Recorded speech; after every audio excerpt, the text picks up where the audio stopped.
세존이시여, 요즘은 별일이 없어도 가슴이 꽉 막힌 듯 답답하고 마음이 쉽게 무너져 버립니다. 잘 지내야 한다는 말도, 다 괜찮아질 거라는 말도 이젠 아무 위로가 되질 않습니다. 저는 그냥 마음이 좀 편해지고 싶습니다. 이 복잡한 생각들, 혼자만의 불안, 사람에 대한 감정들 조용히 멈추고 그저 평안했으면 좋겠습니다. 부처님께서는 조용히 눈을 감으시고 잠시 연못 위에 떨어지는 바람을 들으시다 부드럽게 말씀하셨습니다. 그대의 마음이 괴로운 건 누군가의 탓도 삶의 모양 때문도 아니니라. 그대 마음속 깊은 곳에 아직 내려놓지 못한 세 가지가 복을 막고 편안함을 막고 있느니라. 마음을 편하게 하고 싶다면 그 세 가지부터 내려놓아야 하느니라. 제자는 조용히 고개를 들며 물었습니다. 스승님, 그 세 가지가 무엇입니까? 부처님께서는 조용히 이르셨습니다. 첫째는 비교, 둘째는 통제, 셋째는 상처이니라. 그대가 이 셋을 놓을 수 있다면 마음은 저절로 고요해지며 복은 말없이 그대 곁에 머무르게 될 것이다. 다음 날 제자는 조심스럽게 부처님 곁에 다시 앉았습니다. 스승님, 저는 늘 비교 속에서 살고 있습니다. 누가 더 잘 나가는지, 누가 더 인정받는지, 심지어는 자식까지 비교하게 됩니다. 이런 제 마음이 너무 싫고 그런 마음이 드는 순간마다 더 괴롭습니다. 스승님, 이 비교하는 마음 어떻게 내려놓을 수 있을까요? 부처님께서는 조용히 미소 지으시며 말씀하셨습니다. 제자야, 사람은 남을 보면서 사는 것이 아니라 남을 따라가며 괴로워하는 존재가 되었느니라. 남의 그릇을 부러워하면서 자신의 밥까지 엎지르고 남의 길을 따라가다 자신의 복을 잃는 이들이 많다. 하지만 복은 비교 속에 머무르지 않고 고요한 마음 속에만 내려앉느니라. 제자는 그 말씀에 마음 한쪽이 울컥해졌습니다. 그런데 스승님, 비교는 너무 습관처럼 올라옵니다. 잘 참아내도 어느 날 문득 또 올라와 저를 흔듭니다. 부처님께서는 조용히 말씀하셨습니다. 비교란 마음의 독이니라. 남보다 낫기를 원하는 그 순간 그대는 스스로를 괴롭히고 있는 것이니라. 하지만 그 마음이 올라올 때마다 나는 나의 복을 짓는 중이다 하고 염불을 하여라. 그대의 길은 그대의 시간에 열리고 그대의 복은 남의 기준과는 아무 상관이 없느니라. 그날 밤 제자는 남의 소식을 보며 흔들릴 때마다 작은 염불을 속으로 되뇌기 시작했습니다. 나무관세음보살, 남과 나를 견주지 않게 하소서. 내 길은 나의 걸음으로, 나의 복은 나의 마음으로 피어나게 하소서. 그 염불이 반복될수록 마음은 조금씩 덜 흔들렸고 비교심은 흙먼지처럼 조용히 가라앉기 시작했습니다. 제자는 부처님과 마주 앉아 조용히 고개를 떨군 채 말했습니다. 스승님, 저는 늘 모든 것을 제 뜻대로 맞추고 싶어 합니다. 시간도 사람도 감정도 내가 원하는 방식대로 흘러야 비로소 안심이 되고 그렇지 않으면 마음이 불안해지고 짜증이 나고 결국 스스로를 괴롭히게 됩니다. 이 마음 어떻게 해야 놓을 수 있을까요? 부처님께서는 조용히 연못을 바라보시다 말씀하셨습니다. 제자야, 통제란 곧 두려움에서 비롯된 집착이니라. 두려운 사람일수록 모든 것을 쥐고 있으려 하고 자신의 의지대로 움직여야 복이 온다고 믿으니라. 하지만 복은 그대가 조종할 수 있는 대상이 아니라 그대가 비울수록 찾아오는 자비의 기운이니라. 제자는 천천히 되물었습니다. 스승님, 그래도 저는 내가 신경 써야 삶이 제대로 굴러가는 것 같고 놓아버리면 다 망가질 것만 같은 불안이 큽니다. 부처님께서는 작은 바람에 흔들리는 연잎을 가리키며 말씀하셨습니다. 연잎은 바람을 막지 않느니라. 흔들리되 쓰러지지 않고 흘러가되 뿌리를 잇지 않느니라. 삶도 그러하니라. 흐름은 조종하는 것이 아니라 동행하는 것이니라. 그대가 모든 것을 취려 할수록 복은 점점 멀어지고 그대가 스스로의 손을 놓는 순간 자연스러운 기운이 삶을 다독이게 되느니라. 제자는 가만히 눈을 감고 속으로 되뇌었습니다. 그동안 나는 복을 부르려 한 것이 아니라 세상을 붙들고 있었던 것이구나. 그는 그날 밤 기도의 문 앞에서 두 손을 천천히 펴며 연불을 올렸습니다. 나무아미타불, 모든 걸 뜻대로 하려는 이 마음을 내려놓게 하소서. 흘러가는 것에 함께 흐르고 멈추는 것에도 자비로 머물게 하소서. 그 기도는 그가 처음으로 포기가 아닌 해방의 눈물을 흘린 순간이었습니다. 제자는 오래도록 입을 열지 않았습니다. 말이 없던 날 부처님께서 조용히 물으셨습니다. 무엇이 그대 마음을 그렇게 붙잡고 있느냐? 제자는 조심스럽게 고개를 숙이며 작은 목소리로 말했습니다. 스승님, 잊은 줄 알았는데 아직도 그때 일이 가슴 한가운데 남아 있습니다. 어릴 적 받은 상처, 사랑했던 이의 뒷모습, 믿었던 사람의 배신. 시간은 흘렀고 사람도 떠났고 그 일도 지나갔는데 그 장면만은 제 안에 아직도 생생히 살아 있습니다. 스승님, 저는 어떻게 해야 이 상처를 놓을 수 있을까요? 부처님께서는 말없이 바람이 스치는 대나무를 바라보다 조용히 말씀하셨습니다. 제자야, 상처는 시간이 지나서 사라지는 것이 아니라 놓기로 결심할 때 비로소 사라지기 시작하느니라. 그대가 상처를 지닌 것이 아니라 그대가 상처를 붙들고 있는 것이니라. 제자는 천천히 숨을 내쉬었습니다. 저는 그 기억이 제 삶의 일부라고 생각했습니다. 그래서 버리면 나 자신이 무너질까 두려웠습니다. 부처님은 미소를 머금고 이르셨습니다. 그 기억은 그대의 일부였지만 그대의 전부는 아니니라. 상처는 그대가 살아냈던 증거이지 그대를 규정할 이름이 아니니라. 지금 이 순간부터 그 상처를 기억이 아니라 기도로 바꾸어 보아라. 상처가 올라올 때마다 그날의 나를 자비로 끌어안고 연부를 하거라. 그때 그대는 과거에 갇힌 자가 아니라 자신을 구제하는 수행자가 되는 것이니라. 제자는 눈을 감고 속으로 천천히 그날의 장면을 떠올렸습니다. 그리고 그 장면 속 어린 자신을 향해 기도하듯 연부를 올렸습니다. 나무관세음 보살, 그때의 내가 오늘의 나를 괴롭히지 않게 하소서. 그 기억이 흉터가 아닌 자비의 문이 되게 하소서. 그 연불 속에서 마음 깊은 곳에서 무언가가 조용히 녹아내렸습니다. 그날 제자는 조용히 앉아 지난 며칠을 되돌아보았습니다. 스승님, 요즘 제 마음이 조금씩 가벼워지고 있습니다. 비교도 덜하게 되고 흐름을 통제하려는 마음도 줄었고 오래 묵은 상처들도 기도 속에서 조금씩 떠나보내고 있습니다. 그러다 문득 이렇게 가벼워진 마음이 이제야 복이 머물 수 있는 자리가 되었구나 하는 생각이 들었습니다. 그런데 스승님, 복은 어떻게 하면 머무르게 할 수 있을까요? 부처님께서는 잠시 조용히 계시다가 천천히 말씀하셨습니다. 제자야, 복은 물과 같아서 그릇이 단단하고 깊어야 오래 머무느니라. 복이 들어왔는데 마음이 요동치면 복은 이내 흘러넘치고 그릇이 얇으면 작은 말에도 금이 가니 복은 오래 머무르지 못하느니라. 그대의 마음이 조용히 복을 담고 있으려면 마음 그릇이 세 가지로 다져져야 하느니라. 제자는 고개를 숙이며 여쭈었습니다. 세 가지라니요, 스승님? 부처님은 연못에 떨어지는 꽃잎을 바라보며 이르셨습니다. 첫째, 겸손.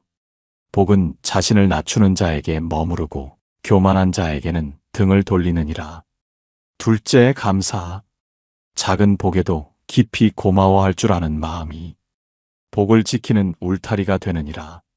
셋째, 침묵.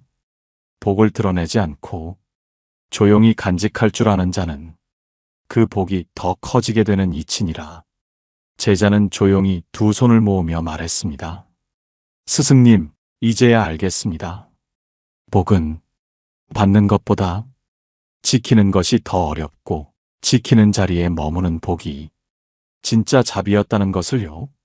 그날 밤 제자는 한 줄 기도를 올렸습니다. 나무아미타불, 교만하지 않게 하소서, 감사 잊지 않게 하소서, 복을 드러내지 않고 조용히 지킬 줄 아는 그릇이 되게 하소서. 그의 마음은 말없이 깊어졌고 그 깊이 속에 복은 조용히 머물기 시작했습니다. 제자는 어느 날 자신의 말투가 예전과 달라졌다는 것을 느꼈습니다. 불평이 줄었고 남을 탓하는 말보단 조용히 돌아보는 말이 많아졌지요. 그는 그 변화를 부처님께 말씀드렸습니다. 스승님, 마음을 비우기 시작한 후로 말도 자연스럽게 줄었습니다. 예전엔 내가 얼마나 억울한지, 누가 얼마나 잘못했는지 그걸 말해야 속이 풀리는 줄 알았는데 요즘은 그 말을 할수록 복이 멀어진다는 걸 몸으로 느낍니다. 부처님께서는 고요한 눈빛으로 말씀하셨습니다. 그래, 제자야. 말은 업이 되고 침묵은 공덕이 되느니라. 복이 머무는 자의 말에는 세 가지 공통점이 있느니라. 제자는 조용히 고개를 숙이며 물었습니다. 스승님, 그 세 가지는 무엇입니까? 부처님께서는 연꽃을 가리키며 이르셨습니다. 첫째, 말이 짧다. 복을 지닌 자는 함부로 길게 말하지 않느니라. 짧은 말 속에 중심이 있고 그 중심에 자비가 깃들어 있으니라. 둘째, 말이 부드럽다. 강한 말은 업을 일으키고 부드러운 말은 인연을 살리느니라. 복은 말의 모서리를 피하고 말끝에 온기가 머무는 사람을 좋아하느니라. 셋째, 말이 남지 않는다. 복 있는 자는 말을 뱉고 미련을 두지 않고 과도한 설명도 하지 않느니라. 묵묵히 행함으로 복을 짓고 말없이 머무름으로 복을 키우느니라. 제자는 그 말씀을 들으며 과거 자신의 말들이 얼마나 많은 업을 낳았는지를 떠올렸습니다. 그리고 그날 이후 하루에도 몇 번씩 입술을 닫고 마음으로 연부를 외웠습니다. 나무관세음보살, 말로 복을 흩뜨리지 않게 하소서. 따뜻한 말이 업이 되지 않고 공덕으로 머물게 하소서. 그리고 그는 느꼈습니다. 복은 언제나 말보다 고요한 마음을 따라 움직인다는 것을. 제자는 어느 날 부처님 곁에 앉아 이렇게 말했습니다. 스승님, 요즘 저는 마음이 조금 편해졌습니다. 예전처럼 남을 부러워하지도 않고 모든 걸 통제하려 애쓰지도 않고 오래된 상처도 그냥 기도 속에서 흘려보내고 있습니다. 그런데 이 편안함이 지금처럼 계속 이어질 수 있을까요? 부처님께서는 조용히 고개를 끄덕이며 말씀하셨습니다. 그래, 그대는 이제 마음의 그릇을 다져가고 있는 중이니라. 그러나 기억하라. 진짜 평안은 잠깐의 고요가 아니라 삶의 태도에서 비롯되느니라.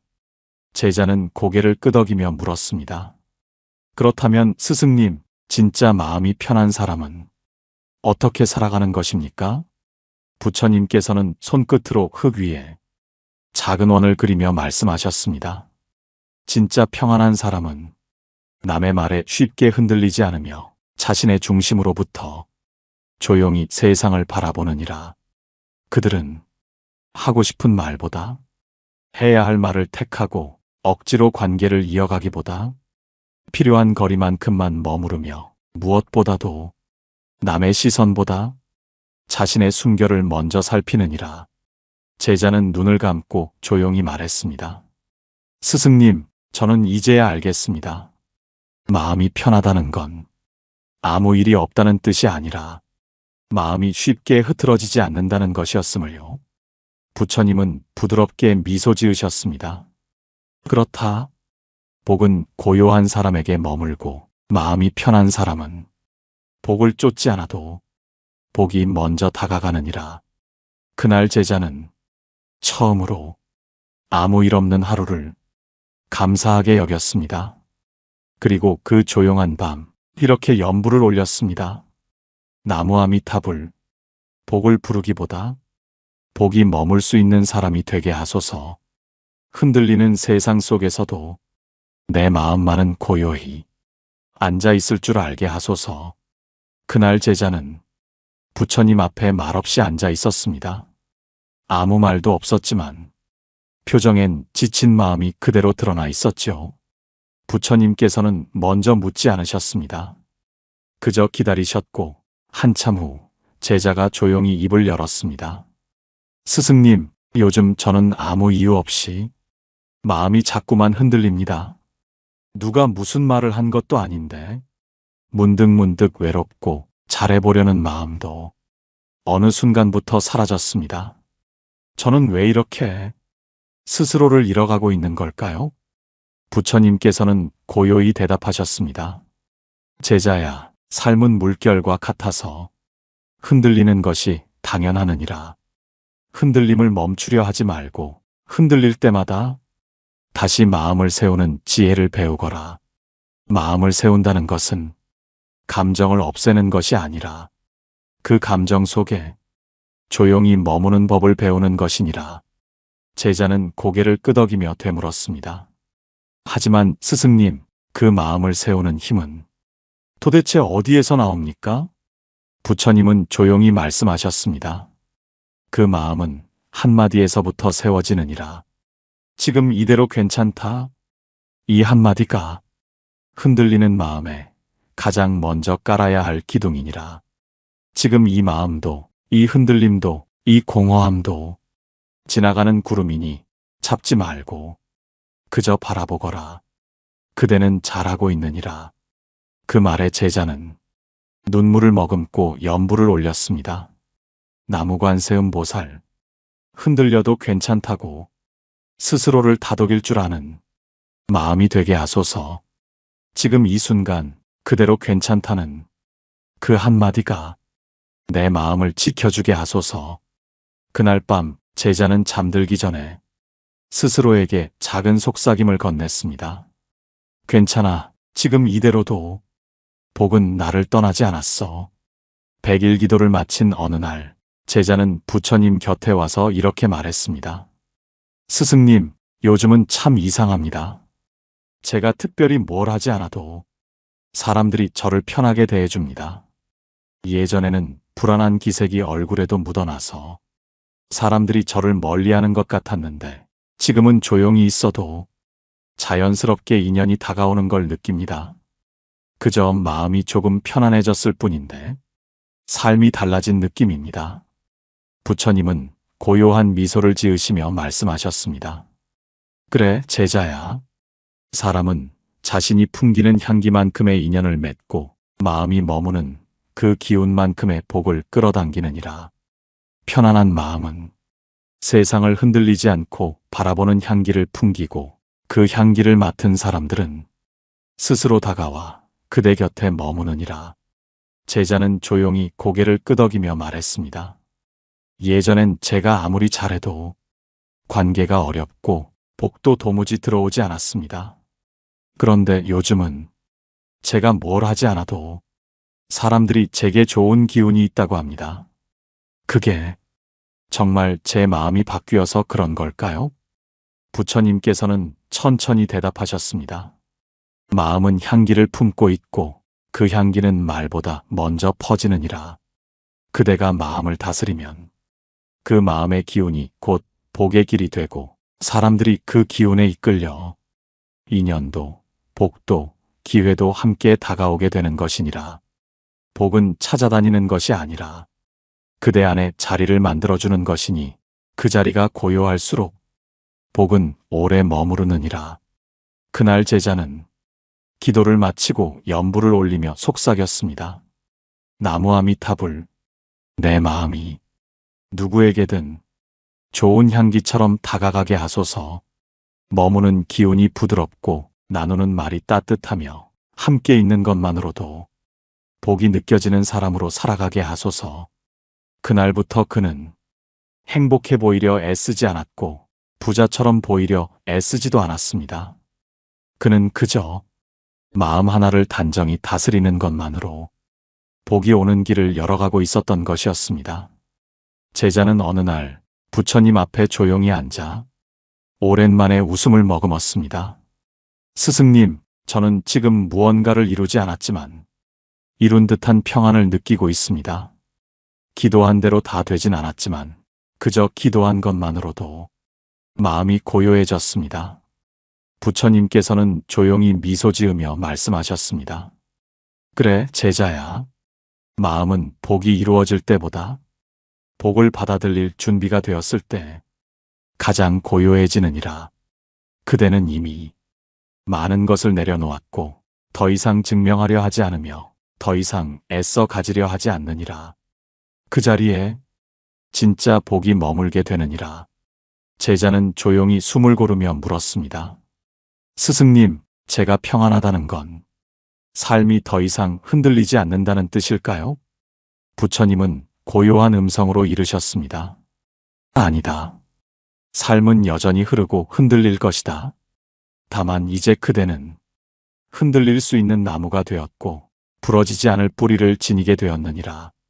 내려놓는다는 건 세상을 포기하는 것이 아니라 세상 속에서도 자신의 중심을 잃지 않는다는 뜻이니라. 이어서 들려드릴 이야기는 오래도록 가슴속에 남아있던 상처를 연불로 어루만지며 마음을 회복해간 한 여성의 조용한 수행 이야기입니다. 어느 날 한 여인이 두 눈에 그렁그렁한 눈물을 가득 안고 부처님을 찾아왔습니다. 그녀는 부끄러운 듯 말끝을 흐리며 조심스레 말을 꺼냈습니다. 스승님, 저는 두 아이를 키우고 있습니다. 첫째는 학교에서도 인정을 받고 집에서도 저를 도와주며 참 잘 자라고 있습니다. 하지만 둘째 아이는 늘 저를 속상하게 합니다. 공부에도 흥미가 없고 감정 기복도 심해서 무슨 말을 해도 반항으로 돌아옵니다. 처음엔 다르구나 하고 넘겼지만 자꾸만 첫째와 비교하게 되고 비교하다 보면 제 마음이 먼저 무너집니다. 아무리 노력해도 같은 사랑이 흘러가지 않는 제가 너무 죄스럽습니다. 그 말을 들은 부처님께서는 조용히 그녀의 눈을 바라보며 말씀하셨습니다. 그대는 아이를 사랑하지 못하는 것이 아니라 비교라는 업에 가려 그 사랑이 흐르지 못하고 있을 뿐이니라. 첫째는 첫째의 복을 따라가고 둘째는 둘째의 업을 짊어진 채 자기만의 속도로 걷고 있느니라. 그 아이를 형의 그림자로 판단하면 그 아이의 복은 점점 말라가고 그대의 기도조차 닿지 않게 되느니라. 여인은 눈물을 흘리며 고개를 떨궜습니다. 제가 그 아이를 위해 기도한다고 했지만 사실은 제 마음에 있는 두려움과 조급함을 감추고 싶었던 것 같습니다. 부처님은 부드러운 음성으로 이르셨습니다. 기도는 아이를 바꾸는 것이 아니라 그대를 다스리는 수행이니라. 그대의 기도가 그대 안의 비교심을 녹일 때 비로소 그 아이의 복은 열리게 되느니라. 그날 이후 여인은 둘째 아이를 향해 비교가 아닌 기도를 올리기 시작했습니다. 그녀는 더 이상 왜 이 아이는 안 될까가 아니라 이 아이가 어떤 복을 품고 왔을까를 스스로에게 묻기 시작했습니다. 그리고 매일 밤 조용히 연불을 올렸습니다. 나무관세음보살, 이 아이의 복은 이 아이의 걸음으로 열리게 하소서. 첫째와 같지 않아도 그대로 존귀한 인연임을 알게 하소서. 몇 달 뒤 둘째 아이는 전보다 더 자주 웃기 시작했고 자기만의 속도로 자기만의 방식으로 삶의 자리를 찾아가기 시작했습니다. 여인은 그제야 알았습니다. 사랑이 닿지 않았던 게 아니라 비교라는 업이 기도의 문을 가로막고 있었음을. 두 번째 사례 이야기. 또 한 사람, 중년의 여인이 기도 도량을 찾아왔습니다. 그녀는 고개를 들지 못한 채 아주 낮은 목소리로 속을 털어놓기 시작했습니다. 스님, 저는 지금도 젊은 날 저지른 한 가지 일을 가슴에서 떼어내지 못하고 있습니다. 그 일로 인해 가족과도 사이가 멀어졌고 제 마음은 오랫동안 죄책감이라는 그림자에 묶여 있었습니다. 누군가 제게 아무 말도 하지 않아도 스스로를 미워했고 나 자신을 용서하지 못했습니다. 스님, 이런 마음도 기도로 씻겨질 수 있을까요? 스님은 잠시 그녀의 침묵을 기다렸다가 조용히 말씀하셨습니다. 이미 지나간 일을 되돌릴 수는 없지만 그 일을 바라보는 마음은 지금 이 순간 바꿀 수 있느니라. 죄책감은 붙드는 마음이고 기도는 놓아주는 길이니라. 이제 그 마음을 뉘우침에서 기도로 옮겨보거라. 그날의 나를 미워하지 말고 그날의 나에게 기도로 안겨보거라. 처음 며칠은 그녀는 울기만 했습니다. 기도를 외우려 해도 말이 나오지 않았습니다. 하지만 그 울음 속에서 연불이 피어났고 그 눈물 끝에서 용서가 조금씩 움텄습니다. 며칠 후 그녀는 도량 한쪽에서 조용히 연불을 속삭였습니다. 나무아미타불, 그날의 내가 지금의 나를 괴롭히지 않게 하소서. 그 실수와 상처가 자비의 문이 되게 하소서. 이 마음의 무거움이 기도 속에서 가벼워지게 하소서. 그리고 그렇게 그녀는 조용히 자신을 용서하는 연습을 시작했습니다. 과거는 바뀌지 않았지만 그녀의 마음은 이제 새로운 길 위에 올라서고 있었습니다. 상처는 지워지지 않았지만 이젠 더 이상 그 상처 안에 살고 있지 않았습니다. 제자는 천천히 두 손을 모으고 이렇게 연불했습니다. 나무아미타불, 내려놓는 손 안에 복이 머물게 하소서. 흔들리는 세상 속에서도 고요한 나를 지켜가게 하소서. 그날 제자의 마음은 말없이 잔잔했고 하루는 그 잔잔한 물 위를 스쳐가는 작은 바람처럼 흘러갔습니다. 이 영상이 마음에 닿으셨다면 그 울림이 더 멀리 퍼지도록 좋아요와 구독으로 함께 해주세요. 복은 나누는 이에게 더 오래 머무른다고 부처님께서 말씀하셨습니다. 나무아미타불, 나무관세음보살, 오늘도 평안하시길 빕니다.